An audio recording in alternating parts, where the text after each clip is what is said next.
नमस्कार दोस्तों। कल्पना कीजिए एक ऐसी दुनिया की जहां नदियां सिर्फ पानी की धारा नहीं बल्कि सभ्यता, संस्कृति और जीवन की कहानी कहती हैं। आज हम भारत की नदियों की उस रहस्यमयी और वैज्ञानिक दुनिया में उतरेंगे जहां हर मोड़ पर प्रकृति का एक नया रहस्य छिपा है। तो तैयार हो जाइए एक ऐसे डीप डाइव पॉडकास्ट के लिए जो आपको भारत की रिवर डायनामिक्स की पूरी कहानी महसूस कराएगा। सबसे पहले तो बचपन की यादों में अगर हम थोड़ा पीछे जाएं, तो भूगोल की किताबों में भारत का जो सपाट सा नक्शा होता था। हाँ, वो नीली रेखाओं वाला नक्शा। बिल्कुल, उसमें नीली रेखाओं को देख के हम बस नाम रट लिया करते थे, गंगा, यमुना, गोदावरी। वो नीली रेखाएं बड़ी शांत और स्थिर लगती थीं, मतलब एक 2D पन्ने पर। सही बात है, एकदम सीधी सादी सी लगती थी, है ना? हाँ। लेकिन असलियत में अगर हम उस पन्ने से बाहर निकलकर उस 3D भूवैज्ञानिक दुनिया को महसूस करें, तो ये एक बेहद रोमांचक, सिनेमैटिक और कभी-कभी खौफनाक रियलिटी है। खौफनाक मतलब डरावनी? हाँ, क्योंकि नदियां कोई शांत नीली लकीरें नहीं हैं। ये वो प्राकृतिक आरी हैं जो दुनिया के सबसे ऊंचे पहाड़ों का सीना चीर देती हैं। बाप रे। ये वो खतरनाक रास्ते हैं जिन्होंने सदियों के व्यापार को दिशा दी है, और आज के दौर में ये हमारे अंधाधुंध औद्योगिकरण का सबसे पहला और सबसे खामोश शिकार भी बनी है। तो आज की हमारी ये चर्चा असल में उसी नजरिए को बदलने के बारे में है। नदियों के स्वभाव, उनके काम करने के तरीके और सबसे महत्वपूर्ण उस भौगोलिक क्यों और कैसे को समझने की कोशिश है। बिल्कुल, और शुरुआत एक बहुत ही दिलचस्प भ्रम से करते हैं। भ्रम? कैसा भ्रम? देखिए, जब भी हम किसी नदी को दो विशाल पहाड़ों के बीच से बहते हुए देखते हैं, तो दिमाग में सबसे पहला ख्याल क्या आता है? यही कि शायद पहाड़ों ने दया करके नदी को एक रास्ता दे दिया होगा, या फिर नदी ने पहाड़ों के बीच कोई खाली जगह देखकर वहां से बहना शुरू कर दिया होगा। एग्जैक्टली। लेकिन ये पूरी तरह से सच नहीं है, और यहीं पर भूविज्ञान अपने सबसे रहस्यमयी रूप में सामने आता है। इसे विज्ञान की भाषा में पूर्ववर्ती नदी या एंटीसीडेंट रिवर कहते हैं। अच्छा, एंटीसीडेंट रिवर। तो इसमें क्या अलग होता है? हम सब ये तो जानते हैं कि लाखों साल पहले यूरेशियन प्लेट और इंडियन टेक्टोनिक प्लेट के बीच एक बहुत ही धीमी लेकिन भयानक टक्कर हुई थी। हाँ, उसी से तो हिमालय बना था ना, है ना? बिल्कुल सही। उसी महाटकराव से हिमालय पर्वत श्रृंखला का जन्म हुआ। जमीन का एक बहुत बड़ा हिस्सा अत्यधिक दबाव के कारण ऊपर की ओर उठने लगा। लेकिन जो बात दिमाग को झकझोर देती है वो ये है कि कुछ नदियां इन प्लेटों के टकराने और पहाड़ों के जन्म लेने से बहुत पहले से ही उस इलाके में बह रही थी। रुको, मतलब जिस हिमालय को हम आज दुनिया की छत मानते हैं, ये नदियां उससे भी पुरानी हैं? हाँ, बिल्कुल। अरे वाह!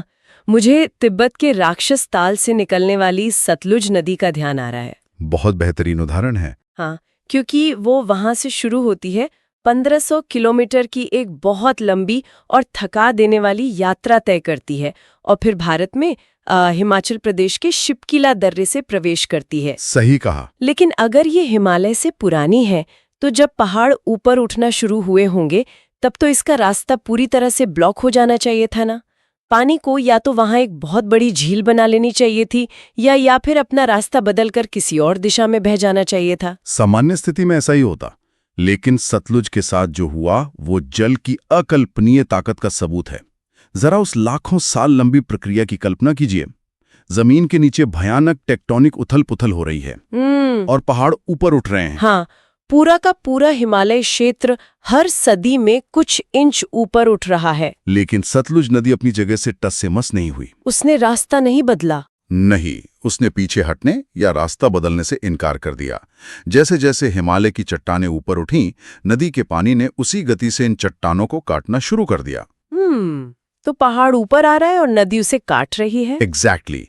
पानी का ये लगातार कटान इतना शक्तिशाली था कि उसने ऊंचे होते पहाड़ों के बीच गहरे गॉर्ज, या जिन्हें हम महाखड्ड कहते हैं, वो बना दिए।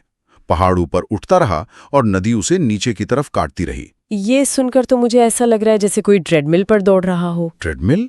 कैसे? देखिए, सोचिए, ट्रेडमिल का जो बेल्ट है, यानी वो विशाल पहाड़, वो लगातार आपकी तरफ और ऊपर की ओर आ रहा है। हाँ, लेकिन दौड़ने वाला यानी हमारी सतलुज नदी, वो अपनी ही जगह पर कायम है और लगातार अपनी गति से दौड़ते हुए उस बेल्ट को नीचे की तरफ धकेल रही है या काट रही है। अरे वाह, ये बहुत ही सटीक तस्वीर है।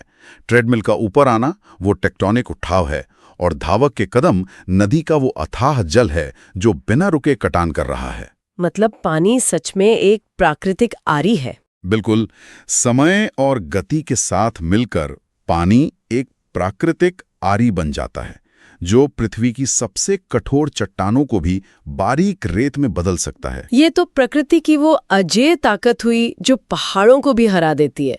मैं तो सच में हैरान हूँ। लेकिन इसके बिल्कुल उलट एक और स्थिति होती है जो मुझे और भी ज्यादा सोचने पर मजबूर कर देती है। वो क्या?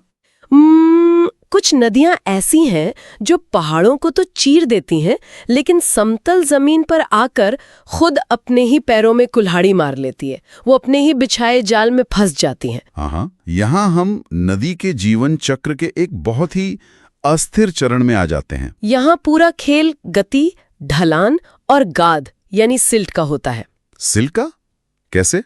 जब कोई नदी बहुत अधिक ऊंचाई और खड़ी ढलान से प्रचंड वेग के साथ नीचे की ओर गिरती है तो वो पहाड़ों को काटकर भारी मात्रा में पत्थर, मिट्टी और गाद अपने साथ बहा लाती है। क्योंकि पानी की स्पीड बहुत तेज होती है। हाँ, पानी की गति इतनी तेज होती है कि वो इस भारी मलबे को आसानी से ढो लेती है। मुझे कोसी नदी का ख्याल आ रहा है। बिल्कुल, कोसी इसका एक बहुत बड़ा उदाहरण है। 7 अलग-अलग धाराओं से मिलकर बनी कोसी 720 किलोमीटर का लंबा सफर तय करती है।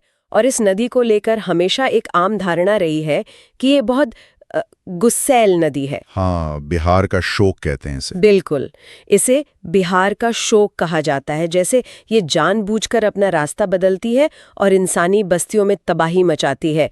लेकिन विज्ञान तो किसी नदी के गुस्से या भावनाओं को नहीं मानता है ना। एकदम सही है। तो कोसी के इस विनाशकारी बर्ताव के पीछे की असली भौतिकी या फिजिक्स क्या है? इसे नदी का स्वभाव या गुस्सा कहना एक बहुत बड़ी गलतफहमी है। ये पूरी तरह से काइनेटिक एनर्जी यानी गतिज ऊर्जा का खेल है। अच्छा। जब नदी पहाड़ों से उतरती है तो तेज ढलान के कारण उसकी ऊर्जा चरम पर होती है, लेकिन जैसे ही वो पहाड़ों को छोड़कर समतल मैदान में प्रवेश करती है, ढलान खत्म हो जाती है। एग्जैक्टली, ढलान अचानक खत्म हो जाती है। नतीजा, नदी की गति में भारी गिरावट आती है, और गति कम होते ही पानी की उस भारी मलबे और गाद को आगे धकेलने की क्षमता अचानक खत्म हो जाती है। इसे अगर हम रोजमर्रा की जिंदगी से जोड़कर देखें तो ये एक ओवरलोडेड ट्रक जैसा लगता है मुझे। Overloaded truck? हाँ, मान लीजिए एक ट्रक है जो पत्थरों और मलबे से पूरी तरह भरा हुआ है और एक खड़ी पहाड़ी ढलान से फुल स्पीड में नीचे उतर रहा है। ठीक है। गति के कारण उसे कोई दिक्कत नहीं हो रही, लेकिन जैसे ही वो एकदम समतल सड़क पर आता है, झटके से उसके ब्रेक लगते हैं, स्पीड कम होती है और उसका सारा मलबा उसी समतल जगह पर सड़क के बीचों बीच डंप हो जाता है। क्या बात है, एकदम परफेक्ट एनालॉजी है। नदी भी ठीक यही करती है। समतल में आते ही वो अपने ही द्वारा लाई गई करोड़ों टन गाद को वहीं जमा करने लगती है।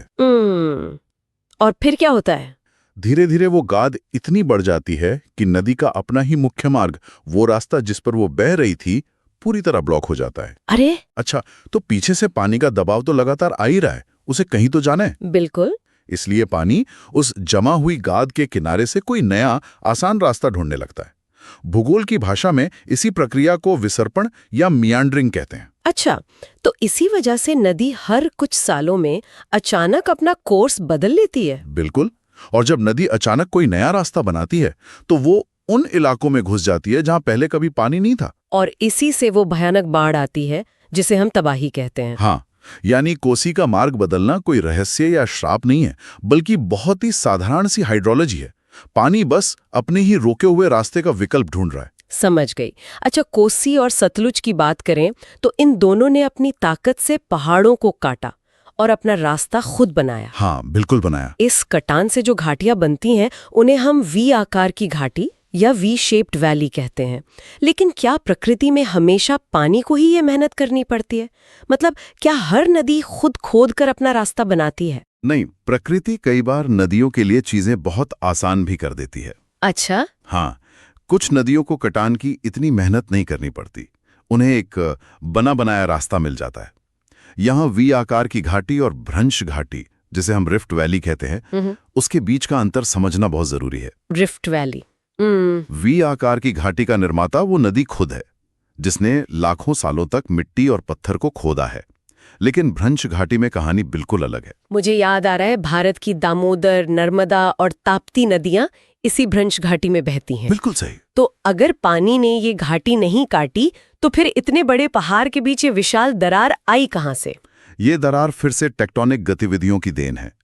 पृथ्वी की सतह के नीचे की प्लेट्स जब एक दूसरे से दूर खिसकती हैं तो जमीन में भयानक तनाव पैदा होता है। प्लेट्स दूर जा रही हैं। हाँ, इस तनाव के कारण जमीन के दो समानांतर हिस्से अपनी जगह पर स्थिर रहते हैं, लेकिन उनके बीच का हिस्सा सपोर्ट न मिलने के कारण अचानक नीचे धंस जाता है। अरे बाप रे! इससे जमीन के बीचों बीच एक बहुत गहरी और लंबी खाई बन जाती है।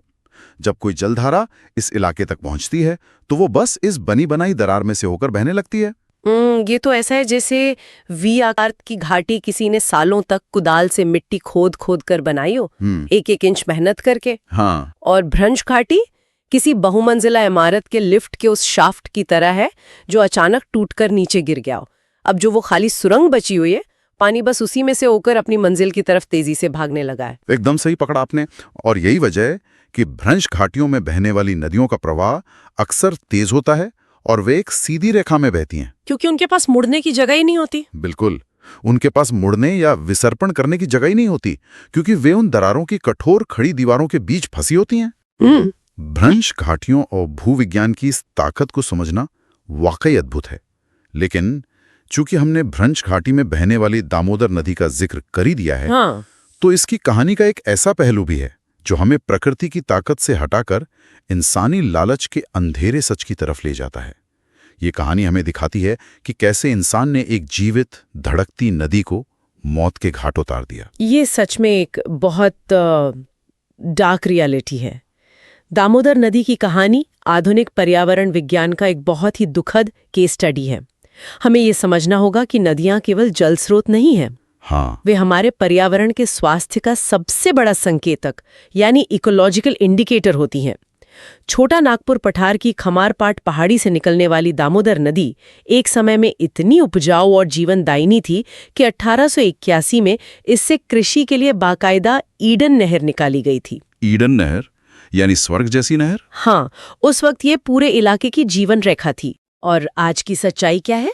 आज झारखंड के गिरिडीह और पश्चिम बंगाल के दुर्गापुर के बीच इस नदी का लगभग 300 किलोमीटर का हिस्सा पूरी तरह से एक जैविक मरुस्थल यानी बायोलॉजिकल डेजर्ट घोषित किया जा चुका है। ये बहुत ही शर्मनाक बात है हमारे लिए। जब मैं मरुस्थल या रेगिस्तान शब्द सुनती हूँ तो मेरे दिमाग में सूखी, दरकी हुई जमीन और उड़ती हुई रेत की तस्वीर आती है, जहाँ पानी की एक बूंद नहीं होती। और यहीं पर सबसे बड़ी विडंबना छिपी है। दामोदर नदी के जैविक मरुस्थल बनने का मतलब ये बिल्कुल नहीं है कि नदी सूख गई है या उसमें पानी नहीं है। पानी है वहाँ। अगर हम वहाँ जाकर देखें तो पानी मौजूद है, लहरें उठ रही हैं, लेकिन वो पानी नहीं है। वो एक गाढ़ा तरल बहता हुआ रसायन बन चुका है। दशकों तक बिना किसी रोक टोक के कारखानों का अनट्रीटेड कचरा, खतरनाक भारी धातु यानी हेवी मेटल्स, बाप रे, और कोयला खदानों की राख लगातार इस नदी में डंप की गई। लेकिन ये कचरा नदी को मारता कैसे है? मतलब क्या रसायन सीधे तौर पर मछलियों के लिए जहर बन जाता है? रसायन नुकसान तो पहुंचाते ही हैं, लेकिन असली मौत एक जैविक प्रक्रिया के कारण होती है जिसे हाई बीओडी यानी हाई बायोलॉजिकल ऑक्सीजन डिमांड कहते हैं। ये हाई बीओडी कैसे काम करता है?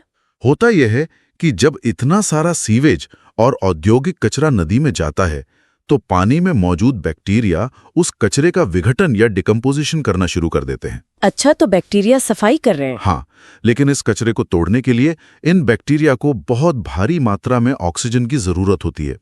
वो ये ऑक्सीजन पानी में घुली हुई ऑक्सीजन यानी डिसॉल्व्ड ऑक्सीजन से खींच लेते हैं। अच्छा, तो बैक्टीरिया सफाई तो कर रहे हैं, लेकिन उस प्रक्रिया में वे पानी की सारी ऑक्सीजन खुद ही पी जाते हैं। एग्जैक्टली। और इसका नतीजा ये होता है कि मछलियों, पौधों और अन्य जलीय जीवों के लिए सांस लेने लायक ऑक्सीजन पानी में बचती ही नहीं है। वो पानी में रहते हुए भी घुटकर मर जाते हैं। हाँ, पानी है लेकिन उसमें जीवन का कोई अंश नहीं है। ये सचमुच एक डरावना सच है। हमने दामोदर को तो मार दिया, लेकिन अगर हम काराकोरम की बर्फीली ऊंचाइयों की तरफ चलें तो वहां एक नदी ऐसी है जो इंसानों पर कहर बनकर टूटती रही है। हम बात कर रहे हैं शोक नदी की। शोक का शाब्दिक अर्थ होता है मृत्यु की नदी या river of death. River of death. नाम से ही रोंगटे खड़े हो जाते हैं। ये काराकोरम के उस दुर्गम क्षेत्र से होकर बहती है जहां सांस लेना भी मुश्किल होता है। इतिहास के पन्नों में ये नदी इसलिए दर्ज है क्योंकि प्राचीन काल में मध्य एशिया के यारकंद से लेकर लद्दाख तक का जो प्रमुख व्यापार मार्ग था वो इसी नदी के साथ साथ चलता था। जरा उस दौर के व्यापार मार्ग की खौफनाक हकीकत सोचिए। यहाँ से गुजरना सचमुच मौत के मुंह में जाने जैसा था। बिल्कुल था। गर्मियों में जब व्यापारी इस रास्ते से गुजरते थे तो ऊपर ग्लेशियर पिघलने के कारण नदी में अचानक फ्लैश फ्लड आती थी। अचानक से बाढ़। हाँ, कुछ ही सेकंड में पानी का एक विशाल बर्फ और पत्थरों से भरा कहर टूटता था जो पूरे के पूरे कारवां, घोड़ों और सामान को तिनके की तरह बहा ले जाता था। और सर्दियां? गर्मियां जितनी खतरनाक थीं, सर्दियां उससे कहीं ज्यादा जानलेवा थीं। सर्दियों में तापमान इतना गिर जाता था कि ये पूरी नदी जम जाती थी, बर्फ की चादर बन जाती थी। हाँ, व्यापारी इसी जमीवी बर्फ की चादर के ऊपर चलते थे, लेकिन हर कदम पर यह खौफ बना रहता था कि कब पैरों के नीचे की बर्फ चटक जाए, टूट जाए और इंसान सीधे उस जमा देने वाले बर्फीले पानी के नीचे समा जाए, जहां से बचना तो नामुमकिन ही था। बिल्कुल नामुमकिन। यहाँ मेरे मन में एक बहुत ही तार्किक सवाल उठता है। अगर ये शोक नदी इतनी ही जानलेवा थी, मौत का दूसरा नाम थी, तो उस जमाने के व्यापारी कोई और सुरक्षित जमीनी रास्ता क्यों नहीं चुन लेते थे? मतलब किसी पहाड़ के ऊपर से या किसी समतल जमीन से होकर क्यों नहीं जाते? क्यों इसी मौत की नदी के साथ साथ चलना उनकी मजबूरी थी? ये एक ऐसा सवाल है जो हमें स्थलाकृति यानी टोपोग्राफी की कठोर सच्चाई से रूबरू कराता है। काराकोरम और हिमालय के वो पहाड़ इतने ऊंचे, खड़े और दुर्गम हैं कि वहां इंसानों के पैदल या घोड़ों पर चलने लायक कुछ सुरक्षित जमीनी मार्ग था ही नहीं। अच्छा, कोई और रास्ता था ही नहीं था। वहां नदियां ही वो एकमात्र प्राकृतिक इंजीनियर थीं जिन्होंने लाखों सालों तक पहाड़ों को काटकर अपने बहने के लिए संकरी घाटियां बनाई थीं। इंसानों के पास कोई दूसरा विकल्प नहीं था। उन्हें पहाड़ों को पार करने के लिए उन्हीं घाटियों से होकर गुजरना पड़ता था जो नदियों ने बनाई थी। मतलब उन प्राकृतिक रास्तों का इस्तेमाल करना एक भयानक जोखिम था, लेकिन उसके बिना व्यापार नामुमकिन था। बिल्कुल। चिनाब, जांस्कर और स्पीति जैसी नदियां भी इसी हिमालयी ड्रेनेज जाल का हिस्सा हैं और वो भी ऐसे ही दुर्गम रास्तों से होकर गुजरती हैं। नदियां सिर्फ पानी नहीं ले जाती थी, वो प्राचीन काल के इकलौते हाईवे थी। ये बहुत ही कमाल का नजरिया है सोचने का। अच्छा, अब तक हमने जिन नदियों की बात की वो पहाड़ काटती हैं, घाटियां बनाती हैं, व्यापार कराती हैं, और आमतौर पे किसी भी नदी का मुख्य लक्ष्य होता है पहाड़ों से निकलकर अंत में विशाल समुद्र में मिल जाना। हाँ, यही नदियों का डेस्टिनेशन होता है। लेकिन क्या हो अगर कोई नदी समुद्र तक पहुंचने से पहले ही रास्ते में कहीं गायब हो जाए? अरे, ये एक बहुत ही अजीब भौगोलिक घटना है जिसे स्थलीय अपवाह या इनलैंड ड्रेनेज कहा जाता है। भारत में इसका सबसे बड़ा और बेहतरीन उदाहरण है राजस्थान की लूनी नदी। लूनी नदी? हाँ, ये अरावली की पहाड़ियों से निकलती है और ये कोई छोटी मोटी मौसमी धारा नहीं है। इसमें लगभग 500 किलोमीटर तक बहने की ताकत है, लेकिन इतनी लंबी यात्रा करने के बावजूद ये अरब सागर के पानी को कभी नहीं छुपाती। 500 किलोमीटर कोई छोटी दूरी नहीं है। ये तो एक राज्य से दूसरे राज्य तक का सफर है। तो फिर लूनी नदी बीच रास्ते में गायब कैसे हो जाती है? क्या इंसान इसका पानी खेती के लिए पूरी तरह रोक लेते हैं? इंसानी दखल से ज्यादा ये वहां की चरम जलवायु और जमीन के व्यवहार का नतीजा है। राजस्थान और गुजरात के उस शुष्क इलाके से गुजरते समय रेगिस्तान की झुलसा देने वाली गर्मी पानी पर कहर बनकर टूटती है। अच्छा, इवेपोरेशन होता है। हाँ, अत्यधिक तापमान के कारण पानी का तीव्र वाष्पीकरण होता है। नदी का एक बहुत बड़ा हिस्सा तो बहते बहते हवा में भाप बनकर उड़ जाता है। चलिए, मान लिया कि आधा पानी भाप बन गया, लेकिन जो बाकी पानी बचता है उसका क्या होता है? वो भी तो कहीं जाता होगा। जो बचा हुआ पानी आगे बढ़ता है उसका सामना अंत में कच्छ के रन से होता है, और कच्छ के रन की जमीन कोई सामान्य मिट्टी नहीं है। ये एक विशाल छिद्रपूर्ण सॉल्ट पैन है। Salt pan? हाँ, इसे समझने के लिए आप एक बहुत बड़े स्पंज की कल्पना कर सकते हैं। ये जमीन लूनी नदी के बचे हुए पानी को पूरी तरह अपने अंदर सोख लेती है। नदी समुद्र तक पहुंचने से पहले ही नमक और दलदल के उस विशाल स्पंज में विलुप्त हो जाती है। ये तो बिल्कुल किसी ऐसे मैराथन रनर की कहानी है जो 40 किलोमीटर तक पूरी ताकत से दौड़ता है, लेकिन फिनिश लाइन यानी समुद्र से बस कुछ किलोमीटर पहले ही ट्रैक पर गिरकर अचानक गायब हो जाता है। एक अद्भुत भौगोलिक रहस्य। सच में। और भारतीय भूगोल में ये नियम तोड़ने वाली घटनाएं सिर्फ लूनी तक सीमित नहीं है। प्रायद्वीपीय हिस्से को देखें तो वहां भी बहुत सी विसंगतियां हैं। जैसे अमरकंटक से निकलने वाली सोन नदी। भारत का सामान्य ढलान उत्तर से दक्षिण या पश्चिम से पूर्व की ओर है, लेकिन सोन नदी दक्षिण से उत्तर की ओर उल्टी दिशा में बहती है। अरे वाह! और काली नदी तो एक पूरे चाप या आर्क के आकार में मुड़कर बहती है। प्रकृति सीधी लकीरों में काम नहीं करती। बिल्कुल नहीं करते। अच्छा, अब तक हमने जिन नदियों की बात की वो पहाड़ों से, ग्लेशियर से या पठारों से निकलती हैं, जी, जो प्रकृति के नियमों के अनुसार जन्म लेती हैं। लेकिन क्या ये संभव है कि किसी नदी का जन्म पहाड़ से नहीं बल्कि शहर के कंक्रीट से हो? ये हमारी आधुनिक शहरी व्यवस्था का एक बहुत ही अजीब और थोड़ा डरावना सच है। हम बात कर रहे हैं मुंबई की मीठी नदी की। ये नदी माहिंग की खाड़ी से होते हुए अरब सागर में मिलती है और इसकी कुल लंबाई महज 18 किलोमीटर है। लेकिन इसका उद्गम किसी बर्फीले पहाड़ या जंगल के प्राकृतिक झरने से नहीं होता। तो एक पूरी की पूरी नदी अचानक शहर के बीच से कैसे पैदा हो सकती है? ये पूरी तरह से अर्बन ज्योग्राफी का परिणाम है। मीठी नदी वास्तव में झीलों के अधिप्रवाह यानी ओवरफ्लो से बनती है। ओवरफ्लो? हाँ, बारिश के दौरान जब मुंबई की विहार झील पानी से पूरी तरह भर जाती है और उसका अतिरिक्त पानी बाहर गिरने लगता है, तो वही पानी एक धारा का रूप ले लेता है। यही मीठी नदी की शुरुआत है।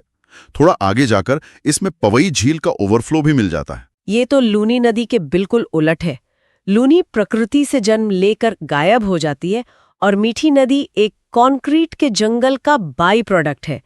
मैं तो इसे एक आर्टिफिशियल या मैन मेड नदी कहूंगी।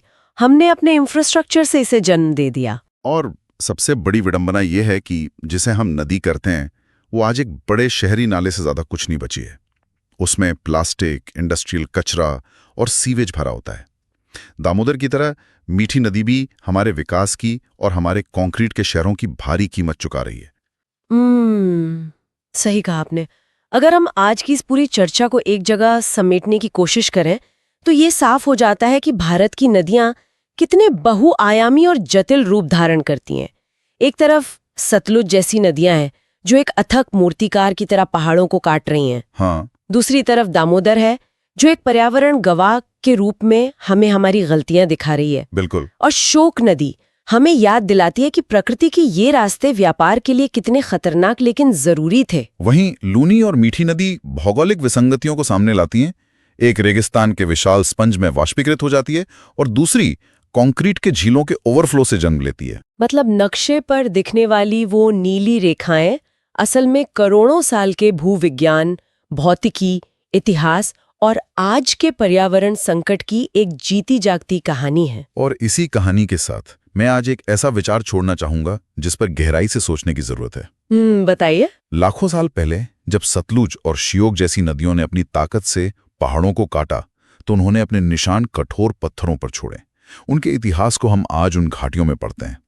लेकिन आज के दौर में हम जिस तरह का कंक्रीट, टन के हिसाब से प्लास्टिक और जहरीले रसायन अपनी मीठी और दामोदर जैसी नदियों में डाल रहे हैं, जरा सोचिए, जब भविष्य के भूविज्ञानी लाखों साल बाद इस दौर का अध्ययन करेंगे तो उन्हें हमारी सभ्यता के बारे में ये नदियां क्या कहानी सुनाएंगी। जब वे चट्टानों के बीच प्लास्टिक की मोटी परतें और मरे हुए रसायनों के सूखे निशान देखेंगे तो वे इंसान नाम की प्रजाति के बारे में क्या राय बनाएंगे? ये वाकई एक ऐसा सवाल है जो हमें अंदर तक झकझोर देता है। इसलिए जब भी हम किसी नदी के किनारे खड़े होते हैं तो हमें उसे सिर्फ बहते हुए पानी की तरह नहीं देखना चाहिए। उस पानी में पहाड़ों का गहरा इतिहास खुला है, पुराने व्यापार की खौफनाक कहानियां हैं और हमारी अपनी आधुनिक सभ्यता का आईना भी है। ये एक जीवन डॉक्यूमेंट्री है जो हमारे सामने लगातार चल रही है। ज्ञान तभी शक्तिशाली बनता है जब हम उसे महसूस करना शुरू कर देते हैं।